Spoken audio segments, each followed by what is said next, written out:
എറണാകുളത്ത് UDF 14 സീറ്റിലും വിജയിക്കുമെന്ന് DCC പ്രസിഡന്റും UDF സ്ഥാനാർത്ഥിയുമായ മുഹമ്മദ് ഷിയാസ്. കൊച്ചിയിൽ വിഭാഗീയത ഉണ്ടാക്കാനുള്ള LDF നീക്കം അവർക്ക് തന്നെ ദോഷം ചെയ്യുമെന്നും ഷിയാസ് ന്യൂസ് മലയാളത്തോട് പറഞ്ഞു. സഹിൻ ആന്റണി തയ്യാറാക്കിയ റിപ്പോർട്ട് കാണാം. വോട്ടെണ്ണാൻ ഇനി ഒരു ദിവസം മാത്രമാണ് ബാക്കി. എറണാകുളം ജില്ല പൊതുവെ UDFന്റെ ഈറ്റില്ലമായാണ് അറിയപ്പെടുന്നത്.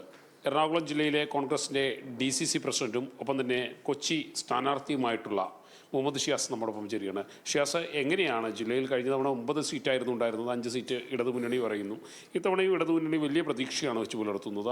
6 സീറ്റ് അവർ നേടുമെന്നാണ് പറയുന്നത്. എങ്ങനെയാണ് കോൺഗ്രസും UDF ഇതിനെ വിലയിരുത്തുന്നത്? അല്ല, ചരിത്രത്തിലെ ഏറ്റവും ജനദ്രോഹപരമായിട്ടുള്ള സർക്കാരിന് നേതൃത്വം കൊടുത്ത 5 വർഷക്കാലമാണ് കേരളത്തിൽ കഴിഞ്ഞുപോയത്.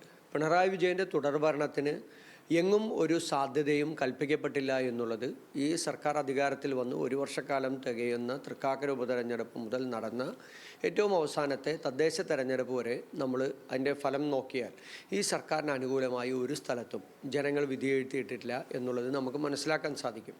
അപ്പോൾ അത്തരത്തിലുള്ളൊരു സർക്കാരിനെതിരായി ജനങ്ങൾ ചിന്തിക്കുന്നുണ്ട് എന്ന് നമുക്ക് മനസ്സിലായി. ആ വിധിയെഴുത്ത് നിയമസഭാ തെരഞ്ഞെടുപ്പിൽ കഴിഞ്ഞ തെരഞ്ഞെടുപ്പുകളിലെല്ലാം നടന്നതിനേക്കാൾ വലിയ കൊടുങ്കാറ്റായി നിയമസഭാ തെരഞ്ഞെടുപ്പിൽ ഉണ്ടാകുമെന്നുള്ള വിശ്വാസമാണ് ഞങ്ങൾ. കൊച്ചിയെ സംബന്ധിച്ചിടത്തോളം, അങ്ങ് മത്സരിച്ച കൊച്ചിയെ സംബന്ധിച്ചിടത്തോളം പ്രത്യേകിച്ചും മുൻപെങ്കുമില്ലാത്തൊരു ക്യാമ്പയിൻ, വർഗീയമായ ധ്രുവീകരണങ്ങൾ നടന്നിരുന്നു. പ്രത്യേകിച്ചും ലത്തീൻ കത്തോലിക്ക സഭയ്ക്ക് സ്വാധീനമുള്ള ഒരു മേഖലയാണെന്ന് പറഞ്ഞു പരത്തുന്ന ഒരു പ്രചരണം ഉണ്ടായിരുന്നു. മറ്റൊന്ന്, അവിടെ കൊച്ചിക്കാരൻ മതി എന്നുള്ളൊരു പ്രചരണം. ഇതെല്ലാം എങ്ങനെയാണ് അങ്ങ് നോക്കിക്കേണ്ടത്? പ്രത്യേകിച്ചും ഇടതുമുന്നണിയുടെ ആ സമയത്ത് ഒരു നീക്കം എങ്ങനെയാണ് അങ്ങ് കണ്ടത്? തെരഞ്ഞെടുപ്പിൽ സർക്കാരിൻ്റെ വികസന നേട്ടങ്ങൾ അല്ലെങ്കിൽ കഴിഞ്ഞ 5 വർഷക്കാലം ഇടതുപക്ഷ ജനാധിപത്യ മുന്നണിയുടെ നേതൃത്വത്തിൽ അവിടുത്തെ ജനപ്രതിനിധി നടത്തിയിട്ടുള്ള പ്രവർത്തനങ്ങൾ, ഇതൊക്കെയാണ് തെരഞ്ഞെടുപ്പിൽ എടുത്തു കാണിക്കേണ്ടത്. ഈ നിലവാരം കുറഞ്ഞ തെരഞ്ഞെടുപ്പ് പ്രചാരണ പ്രവർത്തനങ്ങൾ നടത്തിയ CPM അത് എത്രത്തോളമാണ് ഒരു പാർട്ടിയെയും ഒരു പാർട്ടി നേതാക്കന്മാരെയും അവരുടെ രാഷ്ട്രീയപരമായിട്ടുള്ള ആശയങ്ങളിൽ നിന്ന് അവരെ വ്യതിചലിപ്പിച്ചിരിക്കുന്നത് എന്നുള്ളതിൻ്റെ ഏറ്റവും വലിയ ഉദാഹരണമാണ് കൊച്ചിയിലെ ഇടതുപക്ഷ ജനാധിപത്യ മുന്നണിയുടെ തെരഞ്ഞെടുപ്പ് പ്രചാരണ പ്രവർത്തനങ്ങളുടെ ശൈലി എന്ന് പറയുന്നത്.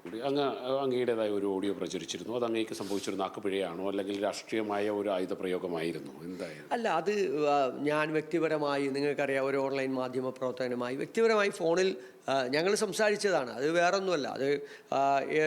അത് അങ്ങനെ വ്യക്തിപരമായി സംസാരിക്കുന്ന കാര്യങ്ങളൊക്കെ അതെടുത്ത് നമ്മൾ പ്രചരിപ്പിക്കുകയാണെങ്കിൽ അതിന് പിന്നെ ഒരാൾക്കും ഒന്നും സംസാരിക്കാൻ കഴിയില്ലല്ലോ. അത് വ്യക്തിപരമായി സംസാരിച്ച ഒന്നാണ്. അതങ്ങനെ ഒരാളെ കുറിച്ചിട്ട് മാറി നിന്ന് സംസാരിക്കുന്നതല്ല. അതൊക്കെ പ്രചരിപ്പിക്കുന്നത് ഒരു ശരിയായ ശൈലിയല്ല.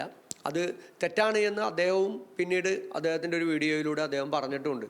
അത് ഞാൻ വ്യക്തിപരമായി സംസാരിച്ചാണ്, ഞാനങ്ങനെ അത് ഓൺലൈൻ ആയി അത് പ്രചരിപ്പിച്ചത് ശരിയല്ല എന്ന് അദ്ദേഹം പറഞ്ഞു. അത് പിന്നീട് അദ്ദേഹം വിഡ്രോ ചെയ്തു എന്നുള്ളതാണ് ഞാൻ മനസ്സിലാക്കുന്നത്.